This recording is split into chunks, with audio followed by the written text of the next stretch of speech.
അസ്സലാമു അലൈക്കും വറഹ്മത്തുള്ളാഹി വബറകാതുഹു. ഓ മോമിനീങ്ങളെ, അല്ലാഹു തആല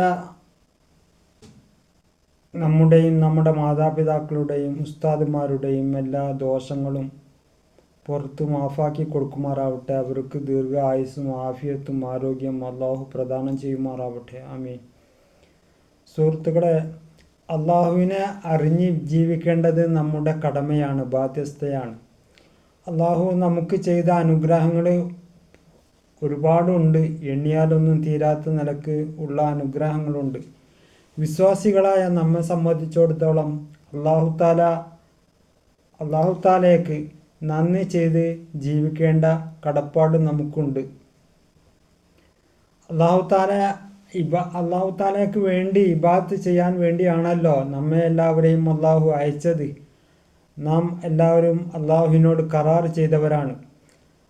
ലാ ഇലാഹ ഇല്ലല്ലാഹ് മുഹമ്മദ് റസൂലുള്ളാഹി സ്വല്ലല്ലാഹു അലൈഹി വസല്ലമ കരാർ മുഖേന ജീവിക്കേണ്ട നാം തെറ്റായ നിലക്കും തെറ്റായ രൂപത്തിലും ജീവിക്കുന്നത് അവൻ്റെ നരകം കരസ്ഥമാക്കാനുള്ള ഒരു വഴിയാണത്.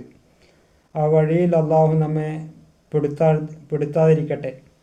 സഹോദരങ്ങളെ, അള്ളാഹു താല നമ്മെ സൃഷ്ടിച്ചത് അവന് ഇബാദത്ത് ചെയ്യാൻ വേണ്ടിയാണ് എന്ന് ഞാൻ പറഞ്ഞല്ലോ. അള്ളാഹു നമ്മെ സൃഷ്ടിച്ചത് എവിടെയാണ്? ഒന്നുമില്ലാത്തൊരു വസ്തുവിൽ നിന്ന്, ഒന്നുമില്ലാത്ത ഒരു രൂപത്തിൽ നിന്ന്, അഥവാ തെറിച്ചു പോകുന്ന ഒരു വെള്ളം.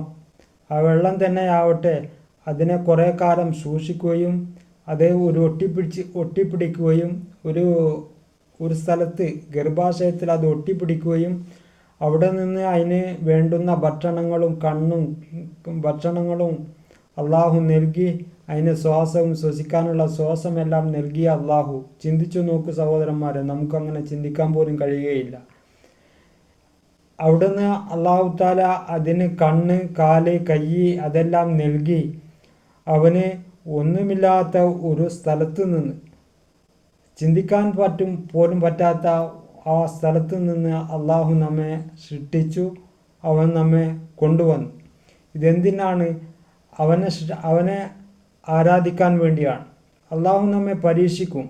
പല പരീക്ഷണങ്ങൾക്കും നാം വിധേയമാകേണ്ടതുണ്ട്. അതിൽ എല്ലാ ആളുകളും അതിന് ബാധ്യസ്ഥരാണ്. ആ പരീക്ഷണം ഏറ്റുവാങ്ങാനും അതിൽ നിന്ന് ഭാഗവക്കാവാനും എല്ലാവരും അതിന് ബാധ്യസ്ഥരാണ്. ഇവിടെ ഒരു സൂറത്തിൽ കാണാം, നിങ്ങൾക്ക് ഖുർആനിൽ വ്യക്തമായിട്ട് അത് പറയുന്നുണ്ട് സഹോദരന്മാരെ. സൂറത്ത് ദഹ്ർ എന്ന സൂറത്തിൽ കാണാം, അല്ലാത്ത അലൽ ഇൻസാനി ഹീനും മിൻ ദഹരി ലം യക്കുൻ ഷൈഅൻ മദ്കൂറ എന്ന് നിങ്ങൾക്ക് കാണാൻ കഴിയും. തൊട്ടടുത്ത് തന്നെ കാണുന്നു, ഇന്നാ ഖലഖനൽ ഇൻസാന മിൻ നുത്ഫത്തിൻ അംസാജിൻ നബ്തലിഹി ഫജഅൽനാഹു സമീഅൻ ബസീറ. അതിന് കാഴ്ചയുള്ളവനും ആ ഒരു വസ്തുവിന് നമുക്ക് പ്രസവിച്ചു വന്നു. അതിനുശേഷം അള്ളാഹു നമുക്ക് കാഴ്ചകൾ നൽകി, കാതുകൾ നൽകി, പിന്നെ കണ്ണും കാതും കയ്യും എല്ലാം അവൻ നൽകി നമ്മെ കൊണ്ടുവന്നു.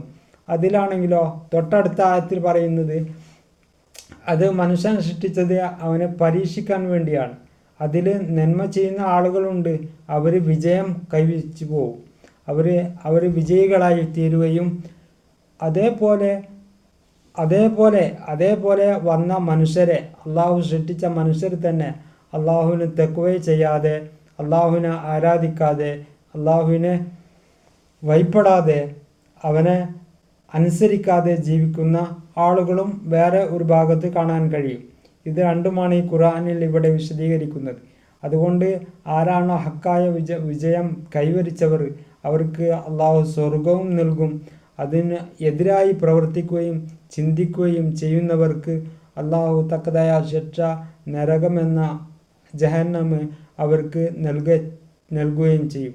അള്ളാഹു അവനെ അനുസരിച്ച് ജീവിക്കുന്ന സജ്ജനങ്ങളായ മുഅ്മിനീങ്ങളിൽ അള്ളാഹു നമ്മെ എല്ലാവരെയും ഉൾപ്പെടുത്തുമാറാവട്ടെ. സഹോദരന്മാരെ, ഇവിടെ അള്ളാഹു വേറൊരു സൂറത്തിൽ പറയുന്നു, അവർക്ക് ആ ഭൂമിനെ അള്ളാഹു നിരപ്പാക്കി, അവർക്ക് വിശ്രമിക്കാനും കെടുക്കാനുമായിട്ട് നിരപ്പാക്കി. വേറൊന്ന്, ആകാശങ്ങളെ അവൻ സൃഷ്ടിച്ചു, ഉയർത്തപ്പെട്ടു. ആകാശത്തെ അവൻ ഉയർത്തി, അതിൽ നിന്ന് മഴ വർഷിപ്പിച്ചു. ആ മഴ വർഷിപ്പിക്കുന്നതോടുകൂടെ സസ്യങ്ങളും ജീവജന്തുക്കളുമെല്ലാം വളരാൻ തുടങ്ങി. അതുകൊണ്ട് അതിൽ നിന്ന് മനുഷ്യർ ഭക്ഷിക്കുകയും ജീവനം നടത്തുകയും ചെയ്യുകയാണ്. ഇങ്ങനെയെല്ലാം ഖുർആൻ പറയുന്നത് മനുഷ്യന് ചിന്തിക്കാൻ വേണ്ടിയാണ്, അവനെ ആരാധിക്കാൻ വേണ്ടിയാണ്. അതുകൊണ്ട് സർവശക്തനായ അള്ളാഹുവിനെ ആരാധിക്കുകയും അവരെ ചിന്തിക്കുകയും നാം ഖുർആൻ ശരിയായി പഠിക്കുകയും വേണം. സഹോദരന്മാരെ, ഒരു വസ്തുവിനെ ആർക്കെങ്കിലും സൃഷ്ടിക്കാൻ കഴിയുമോ, ഉണ്ടാക്കാൻ കഴിയുമോ? ഒന്നും കഴിയുകയില്ല. എല്ലാം അള്ളാഹുവാണ് സൃഷ്ടിച്ചത്. ഒരു നഖത്തിൻ്റെ അടിയിലുള്ള നഖത്തിനെ എങ്ങനെയാണ് ഉറപ്പിച്ചവന്, അതും അള്ളാഹുവാണ്. നമ്മുടെ ശരീരത്തിലേക്ക് നോക്കിയാൽ എന്തെല്ലാം അത്ഭുതങ്ങളാണ് നമുക്ക് കാണാൻ കഴിയുന്നത്. ഇതെല്ലാം സൃഷ്ടിച്ചത് അള്ളാഹുവിനെ ആരാധിക്കാനും അവനെ സൃഷ്ടിക്കാനും അവനെ മനസ്സിലാക്കി ജീവിക്കാൻ വേണ്ടിയാണ്. മറിച്ച് അള്ളാഹുവിനെ ധിക്കരിച്ച് കൽപ്പനകളെ സ്വീകരിക്കാതെ ജീവിക്കുന്ന ആളുകളായി ജീവിക്കാനല്ല അള്ളാഹു നമ്മെ ഇവിടെ സൃഷ്ടിച്ച് അയച്ചിരിക്കുന്നത്. അതുകൊണ്ട് സഹോദരങ്ങളെ, നിങ്ങളെല്ലാവരും അള്ളാഹുവിന് വേണ്ടി ഇബാദത്തുകളിൽ മുഴങ്ങുകയും അവനോട് ഫുർഖനെ ഇസ്തിഗ്ഫാറിനെ ചൊല്ലിക്കൊണ്ടിരിക്കുകയും ഖുർആൻ പാരായണം ചെയ്യുകയും ചെയ്യുക. കുറഞ്ഞത് ഒരു 30 ആയത്തെങ്കിലും നിങ്ങൾ എന്നും ഖുർആൻ ഓതുകയും അള്ളാഹുവിനോട് നിങ്ങളുടെ എല്ലാ കാര്യങ്ങളും ദുആ ചെയ്ത് പറയുകയും നമ്മുടെ ഈമാൻ വർദ്ധിക്കാൻ വേണ്ടി നിങ്ങൾ ദുആ ചെയ്യുകയും ചെയ്യുക. അള്ളാഹു സജ്ജനങ്ങളായ മുത്തഖീങ്ങളായ മുഅ്മിനീങ്ങളായ ജനങ്ങളിൽ അള്ളാഹു നമ്മെ എല്ലാവരെയും ഉൾപ്പെടുത്തുമാറാവട്ടെ എന്ന് ഞാൻ പ്രത്യേകമായി പ്രാർത്ഥിക്കുന്നു. സഹോദരന്മാരെ, നാം അള്ളാഹുവിനെയും അവൻ്റെ റസൂലിനെയും അനുസരിച്ച് ജീവിക്കേണ്ടതുണ്ട്. നാം നമ്മുടെ എന്തെങ്കിലും ഒരു തെറ്റുകളോ കുറ്റങ്ങളോ എല്ലാം ചെയ്തു കഴിഞ്ഞാൽ ഉടനെ തന്നെ നാം തൗബ ചെയ്യണം. തൗബ ചെയ്ത് അള്ളാഹുവിലേക്ക് മടങ്ങുക. നാം മനുഷ്യരാണല്ലോ, തെറ്റുകളെല്ലാം വന്നു പോകും. അതുകൊണ്ട് നാം ചെയ്ത എല്ലാ തെറ്റുകളിൽ നിന്നും ഇസ്തിഗ്ഫാർ ചെയ്ത് തൗബ ചെയ്ത് അള്ളാഹുവിലേക്ക് മടങ്ങുക. അതാണ് മുത്തക്കിയായ ഒരു മുഅ്മിനായ മനുഷ്യൻ്റെ ജീവിതം. ആ ജീവിതം നയിക്കാൻ വേണ്ടി നിങ്ങളെല്ലാവരും തയ്യാറാവണമെന്ന് ഞാൻ പ്രത്യേകമായും ഓർമ്മിക്കുന്നു. നിങ്ങളെല്ലാവരും എനിക്ക് വേണ്ടി ദുആ ചെയ്യുക. ഈ വീഡിയോ നിങ്ങൾക്ക് ഇഷ്ടപ്പെടുന്നുണ്ടെങ്കിൽ നിങ്ങൾ സബ്സ്ക്രൈബ് ചെയ്ത് എന്നെ മുന്നോട്ട് ഇനിയും വരാനുള്ള വഴി ആക്കിത്തരണമെന്ന് ഞാൻ നിങ്ങളോട് അപേക്ഷിക്കുന്നു. എല്ലാവരും എനിക്ക് വേണ്ടി ദുആ ചെയ്യുക. നമ്മളിൽ നിന്ന് മരിച്ചുപോയ നമ്മളുടെ കുടുംബക്കാരുണ്ട്, ബന്ധു മിത്രാദികൾ, നമ്മുടെ വല്യമ്മ വല്യപ്പ കുടുംബക്കാർ, നമ്മുടെ അയൽവാസികൾ, എല്ലാവർക്കും അള്ളാഹു പുറത്തു കൊടുക്കുമാറാവട്ടെ. അവരുടെ കബറുകളെല്ലാം അള്ളാഹു വിശാലമാക്കി കൊടുക്കുമാറാവട്ടെ. നമുക്കും നമ്മെ സഹകരിക്കുന്ന നമ്മെ ബഹുമാനിക്കുന്ന നമ്മെ ഇഷ്ടപ്പെടുന്ന എല്ലാവർക്കും അള്ളാഹു ഖൈറും സന്തോഷവും നിഅമത്തും അള്ളാഹു നൽകുമാറാവട്ടെ എന്ന് ദുആ ചെയ്യുന്നു. നിങ്ങളും പ്രത്യേകിച്ച് എനിക്ക് ദുആ ചെയ്യണമെന്ന വസിയത്തോടെ അസ്സലാമു അലൈക്കും വറഹ്മത്തുള്ളാഹി വബറകാതുഹു.